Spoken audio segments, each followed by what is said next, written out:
Perdana Menteri Malaysia ke-10 Datuk Seri Anwar Ibrahim memaklumkan bahawa beliau mewarisi kepimpinan negara dengan hutang yang besar iaitu 1.5 trilion ringgit, dan menurut Datuk Seri lagi bahawa perbelanjaan faedah sahaja ialah 45 bilion ataupun 15% daripada pendapatan negara untuk tahun 2023. Dalam video ini kita akan discuss bagaimanakah caranya bagi kerajaan membayar hutang yang besar ini. Lagi satu, dalam video ini saya tidak akan discuss tentang kenapakah hutang negara meningkat, yang mana fenomena ini bukan sahaja di Malaysia tetapi berlaku secara global.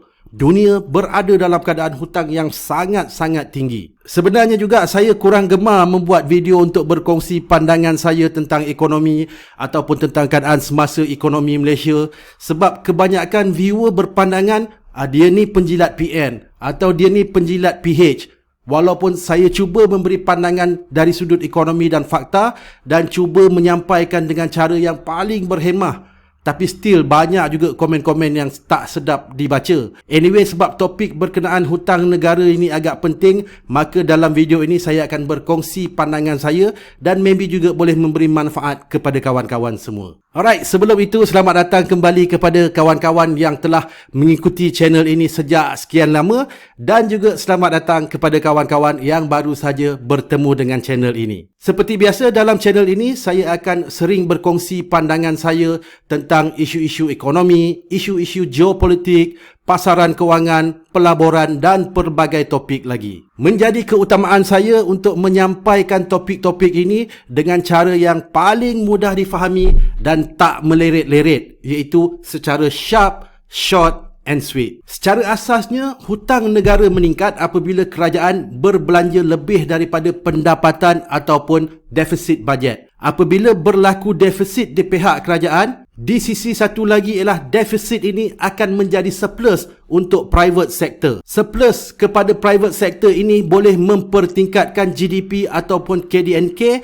kerana setiap ringgit yang dibelanjakan di dalam ekonomi akan menghasilkan multiplier effect yang seterusnya menghasilkan GDP yang meningkat. Di sini menjadi kewajipan bagi mana-mana kerajaan supaya perbelanjaan kerajaan ini tidak disalahgunakan, tidak diseleweng dan tiada rasuah sehingga menjadi kleptokrasi. Kleptokrasi ini adalah penjarahan harta negara untuk keperluan peribadi. Sekiranya ini berlaku, ia tidak memberi kesan kepada GDP yang kita harapkan, kerana wang yang dicuri, diseleweng tidak akan bergerak dalam rantaian ekonomi tetapi akan disembunyikan. Dalam hal ini saya memuji kenyataan dan inisiatif yang diambil oleh PM10 untuk membantras rasuah di dalam negara. Sama ada pelaksanaannya akan berjaya ataupun tidak, time will tell. Anyway, ini bukanlah channel politik, jadi berbalik semula kepada isu defisit, kerajaan perlu berhutang untuk membiayai defisit tersebut. Kerajaan mempunyai beberapa cara untuk mendapatkan duit. Pertama, mendapatkan duit dari cukai yang dikutip. Cara kedua, dengan menjual aset-aset kerajaan. Cara ketiga ialah menggunakan pinjaman. Sebenarnya kebanyakan dari kerajaan di seluruh dunia lebih cenderung untuk menggunakan kaedah pinjaman berbanding dengan meningkatkan kadar cukai ataupun mengurangkan perbelanjaan negara. Kerana langkah menaikkan cukai adalah langkah yang tidak popular dan memberi risiko kepada politician untuk kalah dalam pilihan raya. Hutang perbelanjaan negara yang keterlaluan juga boleh menyebabkan inflasi, yang mana inflasi akan menyebabkan kuasa beli rakyat menurun. Ingat, key dia ialah kuasa beli menurun. Apabila inflasi meningkat, kuasa beli rakyat menurun. Begitu juga jika kerajaan meningkatkan kadar cukai, ini juga boleh menyebabkan kuasa beli rakyat juga menurun, kerana sebahagian besar pendapatan akan digunakan untuk membayar cukai. Jadi sebenarnya sama ada kerajaan menaikkan kadar cukai ataupun kerajaan berhutang untuk mendapatkan dana, kedua-duanya memberi kesan yang sama,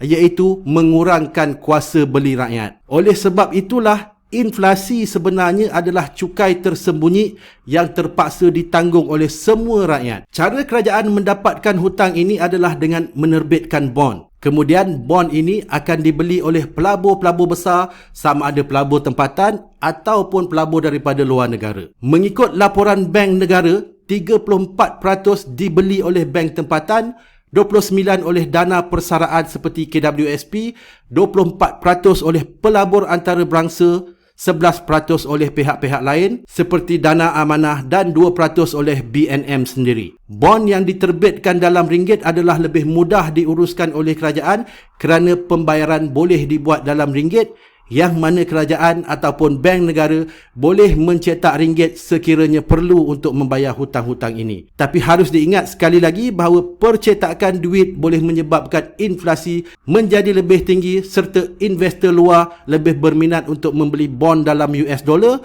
kerana US dollar adalah global reserve currency. Seterusnya, kerajaan akan membayar pemegang bond ini dengan faedah yang kebiasaannya dibayar secara suku tahunan, quarterly, yang dipanggil sebagai coupon payment. Untuk contoh mudah, kerajaan menjual bond bernilai 1,000 dengan coupon rate 5% untuk tempoh 10 tahun. Jadi pembeli bond akan mendapat pembayaran kupon sebanyak RM50 setahun. Kebiasaannya dibayar secara suku tahunan. Pembeli bond akan terus menerima pembayaran kupon ini selama 10 tahun. Selepas tamat tempoh 10 tahun, kerajaan perlu membayar semula pokok RM1,000 yang dipinjam kepada pembeli bond. Berbeza dengan hutang pengguna yang mana hutang kita akan dikira terus termasuk faedah untuk tempoh yang dipersetujui. Seterusnya, kita akan membayar pokok dan faedah secara installment. Oleh kerana defisit bajet kerajaan yang sentiasa meningkat saban tahun, jumlah pinjaman juga menjadi semakin besar dan terus membesar. Dalam kes Malaysia, hutang negara telah mencapai hampir 1.5 trilion dengan faedah sahaja 45 bilion setahun. Untuk membayar hutang-hutang ini, kerajaan boleh melakukan beberapa perkara. Pertama, meningkatkan kadar cukai ataupun memperkenalkan cukai-cukai baru. Again, ini adalah tidak popular yang memberi kesan kepada populariti kerajaan yang memerintah. Kedua, kerajaan juga boleh mengurangkan perbelanjaan negara dengan drastik. Ini juga bukanlah langkah popular kerana negara boleh jatuh kepada kemelesetan ekonomi dan menyebabkan pelbagai masalah sosial yang lain. Langkah ini juga tidak popular kerana akan menyebabkan kejatuhan dalam GDP negara. Jadi langkah ketiga ialah kerajaan boleh rolling over hutang ini apabila telah sampai maturity ataupun bond telah matang. Yang mana kerajaan boleh mengeluarkan bond baru untuk membayar hutang lama. Contoh, hutang kerajaan sekarang ialah 1 juta. Let's say pada awalnya, Bank A membeli bond kerajaan yang 1 juta ini. Apabila matang, kerajaan boleh menerbitkan bond baru yang maybe dibeli oleh Bank B pula. Jadi duit yang didapati daripada Bank B akan digunakan membayar hutang Bank A semula. Jadi sebenarnya hutang kerajaan masih sama, iaitu 1 juta juga, cuma terhadap bank yang berbeza. Sistem ini dikenali sebagai rolling over. Inilah perbezaan paling utama antara pinjaman kerajaan dengan pinjaman pengguna. Kita pengguna tak boleh buat roll over sesuka hati. Bank akan melihat komitmen kita dan kebiasaannya juga jika kita sedang dalam hutang, susah untuk mendapatkan pinjaman baru kerana komitmen kita yang telah tinggi. Kerajaan tak sama. Mereka boleh buat roll over selagi mana ada pihak yang berminat untuk membeli bond-bond ini. Something fishy kat sini. Maka inilah kontroversi yang dikatakan kerajaan mengamalkan sistem Ponzi. Dalam sistem Ponzi ataupun skim cepat kaya, wang dari peserta kemudian akan digunakan untuk membayar peserta awal. Selagi mana ada kemasukan peserta baru, selagi itu skim Ponzi ini akan bertahan. Situasi yang sama dalam isu hutang kerajaan ini, iaitu hutang ini akan terus di roll over, menjadi snowball semakin membesar dan membesar. Sistem ekonomi ini juga dikenali sebagai debt-based economy. Debt-based economy ini diperkenalkan selepas Perang Dunia Kedua dan seterusnya menjadi mainstream pada tahun 70-an, especially selepas Amerika menamatkan Bretton Woods system. Krisis keuangan 2008 hampir sebenarnya meranapkan sistem ini. Walau bagaimanapun sistem ini masih lagi bertahan. Kenapa boleh bertahan? Hutang yang lebih besar perlu dibuat untuk memastikan sistem ini terus bertahan. Soalannya, sampai bila keadaan ini boleh bertahan? Tak ada siapa tahu. Muktakhir ini kita sering mendengar financial system great reset. iaitu mengubah sistem ini kepada sistem kewangan yang tradisional, especially kembali semula kepada gold monetary system. Namun pandangan saya secara peribadi, tidak ada satu sistem yang perfect, semua ada kekurangan dan kelebihan. Jadi soalan saya, sampai bilakah sistem Ponzi ini boleh bertahan? Apa pandangan kawan-kawan semua? Alright, jadi itulah perkongsian untuk pada kali ini. Semoga kawan-kawan mendapat manfaat daripada perkongsian ini. Finally, terima kasih kepada semua yang menyokong channel Syukri Saham Global, especially-nya yang sentiasa meninggalkan sepatah dua kata di ruangan komen. Kita bertemu lagi dalam video seterusnya. Assalamualaikum.